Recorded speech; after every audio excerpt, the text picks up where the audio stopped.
बहुत समय पहले एक छोटे से गांव में रामलाल नामक एक मेहनती किसान रहता था। उसके 10 बेटे और 10 बहुएं थीं। रामलाल का परिवार बड़ा था, लेकिन उनके पास रहने के लिए केवल एक पुराना छोटा सा कच्चा मकान था। जगह कम थी और आए दिन परिवार के सदस्यों को असुविधा का सामना करना पड़ता था। गांव में जमीन भी महंगी थी और गरीबी के कारण रामलाल के परिवार के लिए नया घर बनाना नामुमकिन लग रहा था। लेकिन जैसा कि कहा जाता है, जहां चाह वहां राह। रामलाल और उसकी बहुओं ने एक ऐसा निर्णय लिया जिसने उनके जीवन को बदल कर रख दिया। एक दिन रामलाल अपने बेटों के साथ खेत की बगल में बंजर पड़ी जमीन को देख रहा था। वह जमीन कठोर और पत्थरों से भरी थी, जिसे कोई भी खेती के लिए इस्तेमाल नहीं कर सकता था। रामलाल सोचने लगा कि इस बेकार जमीन का उपयोग कैसे किया जा सकता है। वह जब घर लौटा तो उसने यह विचार अपनी बहुओं के सामने रखा कि क्यों न इस जमीन के नीचे एक घर बनाया जाए। ये सुनकर पहले तो सब हैरान रह गए। जमीन के नीचे रहने का विचार बिल्कुल अनोखा था, लेकिन बहुएं मेहनती और हिम्मती थीं। उन्होंने एकमत होकर इस चुनौती को स्वीकार कर लिया। अगली सुबह परिवार के सभी सदस्य जुट गए। उन्होंने गांव के बुजुर्गों और कारीगरों से सलाह ली और एक योजना बनाई। ये काम आसान नहीं था, लेकिन बहुओं ने हिम्मत नहीं हारी। बहुएं हाथों में कुदाल और फावड़ा लेकर खुदाई करने लगीं। उनके पति और ससुर भी उनकी मदद कर रहे थे। मिट्टी और पत्थर निकालने में कई बार उनके हाथ छिल गए, लेकिन उन्होंने शिकायत नहीं की। हर दिन सूरज उगने से पहले वे काम पर लग जातीं और देर रात तक मेहनत करतीं। खुदाई के बाद सबसे पहले मुख्य कमरों को बनाने का काम शुरू हुआ।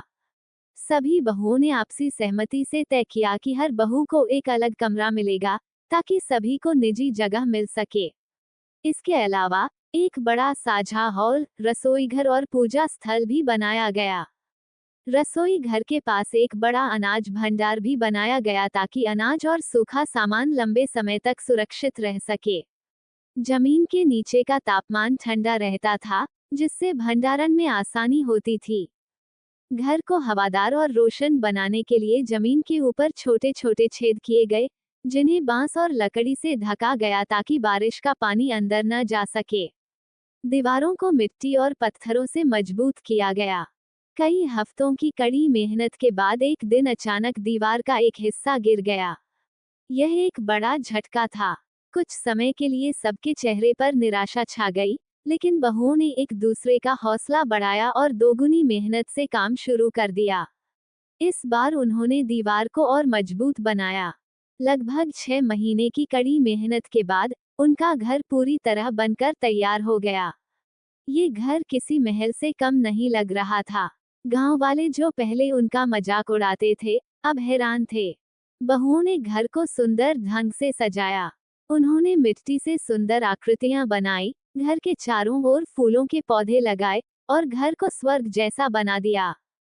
जमीन के नीचे का ये घर गर्मियों में ठंडा और सर्दियों में गर्म रहता था। परिवार ने आसपास के इलाके में खेती भी शुरू कर दी। बहुएं एक साथ मिलकर काम करती, खाना बनाती और बच्चों की देखभाल करती। बच्चों के खेलने के लिए एक बड़ा मैदान भी बनाया गया, जहां वे खुश होकर खेलते। जमीन के ऊपर एक बगीचा भी लगाया गया, जहां हर मौसम में फूल खिलते थे। वो घर अब पूरे गांव की शान बन गया। लोग दूर दूर से उस अद्भुत घर को देखने आने लगे। गांव के बुजुर्गों ने भी उनकी सराहना की। अब गांव के बाकी लोगों ने भी सीख ली और अपनी जमीनों का बेहतर उपयोग करने लगे। इस कहानी से हमें ये प्रेरणा मिलती है कि जीवन में कितनी भी कठिनाइयां आएं, अगर साहस, धैर्य और एकता हो, तो कुछ भी असंभव नहीं होता। 10 बहुओं की मेहनत और लगन ने एक सपने को हकीकत में बदल दिया। सफलता कभी आसानी से नहीं मिलती। जो कठिन परिश्रम से डरते नहीं हैं, वही असंभव को संभव बनाते हैं।